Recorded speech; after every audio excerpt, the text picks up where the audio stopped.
اب جیسے صحیح مسلم کی ایک روایت ہے، اب مسئلہ یہ بھی ہے کہ مرزا صاحب نے ترجمے میں بھی گڑبڑ کی ہے، ٹھیک ہے نا، ترجمہ صحیح نہیں کیا۔ اب صحیح مسلم کی روایت کا ترجمہ مرزا صاحب یہ کہہ رہے ہیں کہ حضرت معاویہ نے حضرت سعد بن ابی وقاص کو حکم دیا، مطلب یہ ہے کہ ان کو حکم دیا کہ جی حضرت علی کو گالی دو۔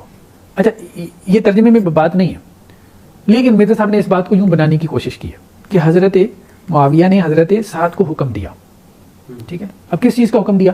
یہ حدیث میں نہیں ہے، حدیث میں عربی میں یہ الفاظ نہیں ہے، ٹھیک ہے۔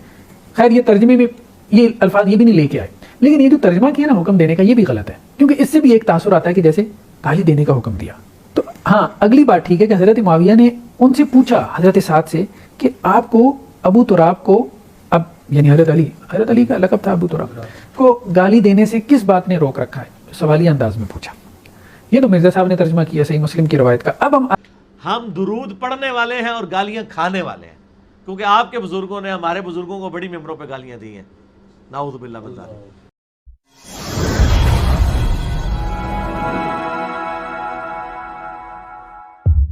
کہ حضرت سعد ابن ابی وقاص حضرت معاویہ کے پاس بیٹھے تھے، تو حضرت معاویہ نے ان کو حکم دیا، امر معاویہ سعدن، معاویہ نے سعد کو حکم دیا، تو انہوں نے انکار کیا اور کہا میں ہرگز، پھر اس میں آگے الفاظ ہیں، جب انکار کیا تو حضرت سعد سے حضرت معاویہ نے پوچھا آپ کو کون سی چیز منع ہے کہ آپ ابو تراب پر سب نہیں کرتے؟ یہاں پہ ابو تراب تحقیر کی نیت سے ہے، کیونکہ بنو امیہ ابو تراب۔ حضرت سعد ابن ابی وقاص نے فرمایا میں کبھی ابو تراب پر، سیدنا علی پر سب نہیں کروں گا، جو کچھ میں نے رسول اللہ سے ان کی شان میں سن رکھا ہے، خصوصاً 3 باتیں ہیں، مجھے تو ان میں سے ایک بھی مل جاتی تو میرے لیے سرخ اونٹوں سے بہتر ہوتا۔ اور سعد وہ ہیں جو عشرہ مبشرہ میں سے ہیں، اور بخاری مسلم کے الفاظ ہیں، مولا علی کہتے ہیں میں نے اپنی زندگی میں صرف سعد کے لیے رسول اللہ کی زبان سے سنا ہے کہ میرے باپ تیرے پہ قربان۔ یہ ماموں بھی لگتے تھے نبی اسلام کے۔ سعد ابن مالک نام ہے ان کا، اور سعد ابن ابی وقاص بھی ہے، کیونکہ ان کے والد مالک کی کنیت ابی وقاص، یہ دونوں ایک ہی صحابی کے نام ہیں۔ اندازہ کریں جن کو رسول اللہ کہہ رہے ہیں میرے ماں باپ قربان، وہ کہہ رہے ہیں مجھے تو علی والی ایک فضیلت بھی مل جائے نا تو کیا میرے لیے سرخ اونٹوں سے بہتر ہے۔ کہ آپ جناب وہ نیچے سبسکرائب کے بٹن کو دبائیں اور بیل آئیکن کو بھی جو ہے وہ ٹک کرنا نہ بھولیں۔ اچھا اب یہاں پہ ناسبیوں نے اور سنیوں کا دفاع کرنے والے اماموں میں سے امام نووی جو کوشش کرتے ہیں، وہ کہتے ہیں جی اصل میں تو حضرت معاویہ کے دور میں لوگ حضرت علی پہ سب و شتم کرتے تھے، ہم مانتے ہیں، تو حضرت یہ جو سعد ابن وقاص کو حضرت معاویہ نے حکم دیا تو وہ کسی اور کام کے لیے بلایا تھا، کوئی اور کام کہہ رہے تھے ان کو نا۔ تو اس کے بعد حضرت معاویہ نے پوچھا آپ کو کون سی چیز مانے ہے کہ آپ حضرت علی پہ سب نہیں کرتے؟ تو وہ کہنا یہ چاہ رہے تھے کہ باقی سب لوگ تو حضرت علی کو گالیاں نکالتے ہیں، آپ کیوں نہیں نکالتے؟ مجھے آپ حضرت علی کے کوئی فضائل سنائیں تاکہ میں ان لوگوں کو قائل کروں۔ ہائے ہائے ہائے اوے کہانیاں اور بناؤ جڑی کوئی سنی جائے۔ یقین کریں یہ آپ اپنے کسی 5ویں کلاس کے بچے کو بھی بتائیں گے نا، وہ بھی آپ کے اوپر ہنسے گا کہ یار آپ کے بزرگوں کا یہ علمی لیول تھا۔ یہ امام نووی اس طرح کی کہانیاں کروا کے گئے ہیں، باقی وہ تو چھوڑ دیں۔ 7ویں صدی ہجری کے اندر بڑا امام ہے جس نے مسلم کی شرح لکھی اور تبویب کی، باب باندھے۔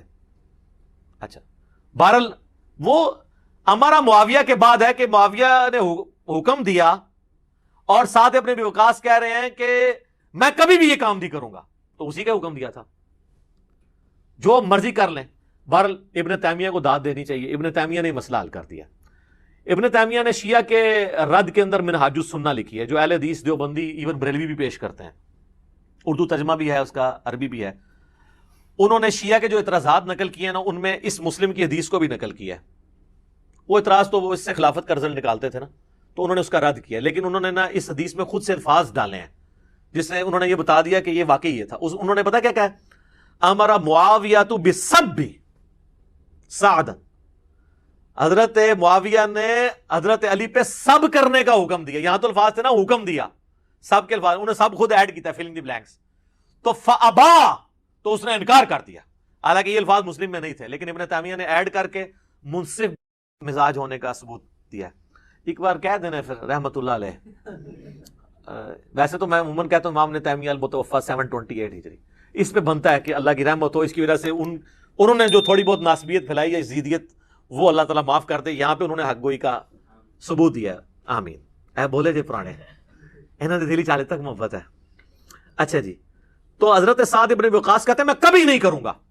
3 باتیں مجھے ایک بھی مل جاتی. سن, پہلی بات, غزوہ تبوک کے موقع پر نبی علیہ السلام نے علی کو عورتوں اور بچوں پہ چھوڑا تو رونا شروع ہو گیا. یہ پہلا اور آخری موقع تھا کہ حضور کے ساتھ جنگ میں حضرت علی شریک نہیں, ورنہ ہر جنگ میں تھے. تو حضور علیہ السلام نے ان کو تسلی دی کہ کیا تو اس پہ خوش نہیں ہے کہ تیری میرے ساتھ وہی نسبت ہے جو ہارون کی موسیٰ کے ساتھ, جس طرح حضرت موسیٰ علیہ السلام کو طور پہ کہتے ہارون کو چھوڑ گئے تھے, مگر میرے بعد کوئی نبی نہیں, نبوت والا سٹیٹس نہیں. پھر ان کا دوسری فضیلت, غزوہ خیبر کے موقع پر نبی علیہ السلام نے فرمایا کل میں اس شخص کے ہاتھ میں جھنڈا دوں گا جو اللہ اور اس کے رسول سے محبت کرتا ہے, اللہ اور اس کا رسول اس سے محبت کرتے ہیں. ہم پوری رات اس شوق میں نہیں سوئے کہ کون خوش نصیب ہوگا. صبح نبی علیہ السلام نے سیدنا علی کو یہ جھنڈا دیا. اور مسلم میں تو آگے الفاظ ہیں 6222 حدیث میں, یہ کٹھی 2 حدیثیں ہیں. اس میں الفاظ ہیں کہ حضرت ابو ہریرہ کہتے ہیں کہ حضرت عمر کہتے ہیں مجھے پوری زندگی کبھی کسی منصب کی خواہش نہیں ہوئی سوائے اس ایک موقع پر. میری خواہش تھی کہ جھنڈا مجھے ملے لیکن علی کو ملا, الحمدللہ. تو اس کے بعد کہتے ہیں کہ اس میں یعنی کہ شعبہ چشم تھا, حضور نے لعاب لگایا, شفا ہوئی, اللہ نے پھر فتح دے دی. اور ان کا تیسری فضیلت سن, جب نجران کے عیسائیوں کا وفد آیا تو نبی علیہ السلام نے ان پہ دلائل تمام کیے, تو اینڈ پہ اللہ تعالیٰ نے حکم نازل کیا سورہ آل عمران آیت نمبر 61 آیت مباہلہ. تو نبی علیہ السلام نے سیدنا حسن, حسین, فاطمہ اور سیدنا علی کو لیا اور کہا اللہم ہؤلاء اہل بیتی, یہ میرے اہل بیت ہیں. تو اب یہ فضیلت تو بہت بڑی تھی. تو حالانکہ نبی علیہ السلام کی 9 بیویاں تھیں, وہ بھی اہل بیت ہیں, اور قرآن میں آیا تھا عورتوں کو لے آؤ, تو نبی علیہ السلام کسی بیوی کو بھی لا سکتے تھے, لیکن آپ حسن و حسین, سیدہ فاطمہ اور سیدنا علی کو لے کر آئے. تو مجھے ان میں سے کوئی ایک بھی فضیلت مل جاتی نا میرے لیے کافی تھی. اچھا, ویسے تو ٹیکنیکلی ابن تیمیہ نے خود ان کو جواب دیا. اسی حدیث کا ایک طریق اسی سند کے اوپر سنن نسائی الکبریٰ کے اندر موجود ہے, جہاں آپ کو ہر معاملہ کلیئر ہو جائے گا کہ یہ اسی کام کرنے کا وہ کہہ رہے تھے. کیونکہ اس طریق کے اندر آتا ہے کہ پھر ان کا بیٹا کہتا ہے کہ جب میرے باپ سعد ابن ابی وقاص نے حضرت معاویہ کو یہ باتیں سنائی نا, تو جتنے دن حضرت معاویہ مدینہ شریف رہے, رسول اللہ صلی اللہ علیہ وآلہ وسلم کے اس عظیم صحابی اور ان کے داماد سیدنا علی بن ابی طالب کے بارے میں ایک جملہ بھی تنقیص کا اپنی زبان سے نہیں نکالا. تو وہی نکالتے تھے نا. اور ایک طریق اس کا سپورٹیو ابن ماجہ میں بھی ہے, اس میں الفاظ ہیں کہ ایک چوتھی فضیلت بھی بتائی, من کنت مولا فہذا علی مولا. اور اس میں الفاظ ہے ساتھ غصے میں آئے اور کہا تو اس کے بارے میں بات کرتا ہے جس کے بارے میں یہ فضیلت ہے.